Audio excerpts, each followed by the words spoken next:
Good morning, ladies and gentlemen. I'm Rick Dowk, Workhorse's Chief Executive Officer and a Director of the company. I'm pleased to welcome you to the 2025 Annual Meeting of Stockholders for the purpose of voting on 7 proposals described in our proxy materials. I'll be serving as chairman for this meeting. Ken Franke has been appointed as Inspector of Election for this meeting. Ken has taken the customary oath of office, which will be filed with the minutes of the meeting. Also attending the meeting are Liz Marks and Leanne Brandt, representatives of our independent auditor, Berkowitz Pollack Brandt Advisors, who will be available for questions. The meeting is called to order. I would like to introduce Jim Harrington, our General Counsel, Chief Compliance Officer, and Secretary. Jim will act as Secretary of this meeting. I'll now turn the call over to Jim. Thanks, Rick. September 18th, 2025 was the record date for determining stockholders entitled to vote at this meeting. An affidavit has been delivered attesting to the fact that on or about October 8th, 2025, a proxy statement and Workhorse's 2024 annual report were delivered to all stockholders as of the record date. Under the company's bylaws, the majority of the shares entitled to vote, present or represented by proxy, constitutes a quorum. A quorum is necessary to conduct business at the annual meeting. On the record date, there were 19,059,954 shares of Workhorse common stock outstanding and entitled to vote at this meeting. A tally by the Inspector of Election indicates that approximately 51.54% of those shares are represented at this meeting, and therefore a quorum is present for purposes of transacting business. Now I will present the matters to be voted on. The company's board of directors determined to withdraw Proposal Number 4 and Proposal Number 5 from consideration. Accordingly, the polls to vote on the remaining 7 proposals being considered at the meeting are now open. Any stockholder who hasn't voted yet or wishes to change their vote may do so by clicking on the voting button on the web portal and following the instructions there. Stockholders who have sent in proxies or voted via telephone or internet and do not want to change their vote do not need to take any further action. The polls will close at the conclusion of the discussion of the proposals. Proposal Number 1, the Stock Issuance Proposal, is a proposal to approve, for purposes of complying with NASDAQ listing rules, the issuance of shares of Workhorse common stock, including 1, shares issuable pursuant to rights to receive shares of Workhorse common stock to be issued to the 2024 note holder pursuant to the repayment agreement. 2, shares issuable to security holders of Motive pursuant to the terms of the merger agreement. And 3, shares issuable pursuant to the convertible note.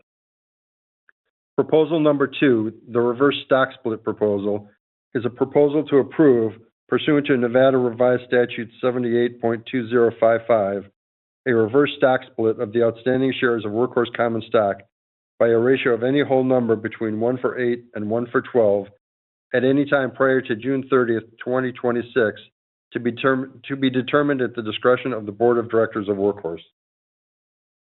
Proposal Number 3, the Incentive Plan Proposal, is a proposal to approve the amended and restated Workhorse Group Inc. 2023 Long-Term Incentive Plan to, among other things, increase the number of shares of common stock available for the grant of equity awards following the closing by an additional 1,500,000 shares.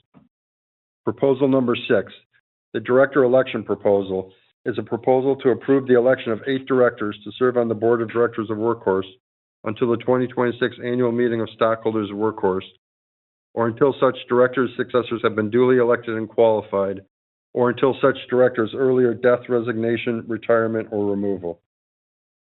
Proposal Number 7, the Say on Pay Proposal, is a proposal to approve, on an advisory basis, the compensation of Workhorse's named executive officers.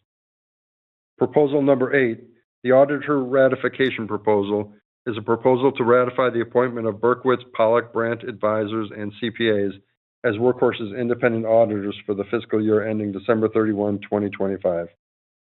Proposal Number 9, the Adjournment Proposal, is a proposal to allow the adjournment of the meeting to a later date or dates, if necessary or appropriate, to permit further solicitation and vote of proxies in the event that there are insufficient votes for, or otherwise in connection with, the approval of the Stock Issuance Proposal, the Reverse Stock Split Proposal, the Incentive Plan Proposal, or the charter amendment proposal, or in the event that Workhorse determines that one or more of the closing conditions on the merger agreement is not satisfied or waived. Now that everyone has had the opportunity to vote, I now declare that the polls are closed. Jim? Thanks, Rick. Based on a report received from the Inspector of Election, the preliminary results indicate that each proposal presented at this meeting has been approved by stockholders. I hereby request that the final report of the Inspector of Election be filed with the minutes of this meeting. We will report the final voting results by filing a Form 8-K with the SEC in the coming days. Rick? You have now heard the preliminary voting results, and this completes the business to be conducted at this meeting. Since there are no other matters to come before the meeting, a motion to adjourn the meeting is now in order. My name is Bob Gannan, and I am a stockholder. I hereby move that this meeting be adjourned. Does anyone second the motion? My name is Stan March, and I'm a stockholder. I second the motion. All in favor, say aye. Aye. Aye. Those opposed, say no. The motion is carried. I hereby declare this meeting adjourned. I'd now like to take the opportunity to answer some questions that we have received from stockholders.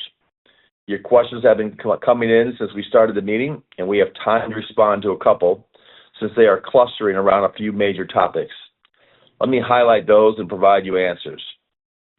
The first grouping of questions is around how long and what steps are necessary to complete the proposed motive transaction now that shareholders have approved it.